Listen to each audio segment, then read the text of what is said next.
এমন 8টা সময় আছে রমজান মাসে, 8টা সময় দোয়া কবুল করলে 100% গ্যারেন্টি একটা দোয়া আল্লাহ ফিরাবেন না। সুবহানাল্লাহ। কয়টা সময়? পারলে এগুলা লিখে নিয়ে যান, মানুষকে এগুলো আগামীকাল থেকে বলবেন, আপনারাও দাওয়াতি কাজ করবেন। রমজান মাসে দৈনিক এই 8টা সময়ে দোয়া করতে ভুলবেন না। কয়টা সময়? 8টা সময়। 1 নাম্বার, মা বাইনাল আযানি ওয়াল ইকামা, প্রত্যেকদিন নামাজের জন্য আজান হয় কয়বার? এই যে আজান দেওয়ার পরে মসজিদে মুয়াজ্জিন সাহেব নামাজে জামাতের টাইমে ইকামত দেন, আজান আর ইকামতে এই যে মাঝখানে 15 মিনিট 20 মিনিট সময় থাকে, ওই টাইমে যুবকরা ফেসবুক চালায়, মুরব্বীরা পাশে থাকা মুরব্বীর সাথে গল্প করে, আর মা বোনরা দেখা যায় আজান হওয়ার পরে ইকামত পর্যন্ত তারাও তাদের থালা বাসন ঘষতেই থাকে। আরে বরকতের সময়টা তারা বুঝে না। শুনেন, আল্লাহর নবী বলেছেন, লা ইউরাদ্দুদ দুআউ বাইনাল আযানি ওয়াল ইকামা, আজান ইকামতের মাঝখানের এই যে কয়েক মিনিট সময় আছে, এই সময়ে বান্দা যে দোয়া করবে আল্লাহ এই দোয়া ফিরায়া দিবেন না। 1 নাম্বার সাজেশন পাইছেন না? কোন টাইমে দোয়া করবেন? আজান আর ইকামতের। কি আপনারা করবেন? তো করবেন। কারা কারা করবেন না হাত তুলেন। ওই দেখেন কয়েকজন পাওয়া গেছে, আল্লাহর কুতুব, কি মনোযোগ আছে দেখেন।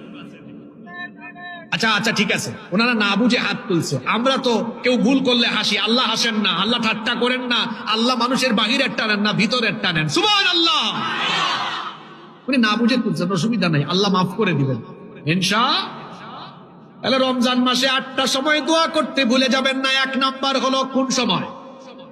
আজান ইকামতের মাঝখানের সময় দোয়া করলে এই দোয়া কবুল করবেন কে? মা বোনটা কি শুনতেছে নাকি? 2 নাম্বার, দুবুরা কুল্লি সালাতিন মাকতুবাহ, প্রত্যেক 5 ওয়াক্ত নামাজ যখন আদায় করবেন, নামাজের সময় আল্লাহর কাছে দোয়া করবেন। নামাজের সময় আল্লাহর কাছে দোয়া করবেন, কারণ এই টাইমে আপনি আল্লাহর ইবাদত করছেন, সাজদা দিচ্ছেন, আল্লাহ তাআলাকে খুশি করছেন। এই সময় দোয়া করলে দোয়া কবুল করবেন কে? 3 নাম্বার, নামাজে যখন সাজদায় যাবেন তখন দোয়া করবেন। আমার দেশে বেশিরভাগ মুসল্লি হলো সাজদায় গেলে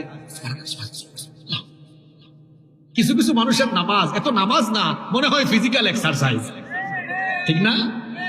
এরকম করবেন না। রুকু এবং সাজদার মধ্যে ধীর স্থিরতার সাথে রুকু সাজদা দিবেন। আমি বলছিলাম রমজান মাসে যে 8টা সময় দোয়া কবুল করলে দোয়া আপনার কবুল হবে। 3 নাম্বার, যখন আপনি নামাজে সাজদায় যাবেন তখন আপনি দোয়া করবেন, কারণ আল্লাহর নবী বলেছেন, আকরাবু মা ইয়াকুনুল আবদু মির রাব্বিহি ওয়া হুয়া সাজিদ। আল্লাহর নবী বলেছেন, বান্দা যখন সাজদায় দেয় তখন সে আল্লাহর এত বেশি নিকটবর্তী হয়ে যায়, তখন আল্লাহ আর বান্দার মাঝখানে কোনো পর্দাই থাকে না। এজন্য নবীজি বলেছেন, ফাকসিরু ফিহি দুআ, এই সাজদার টাইমে দোয়া করো।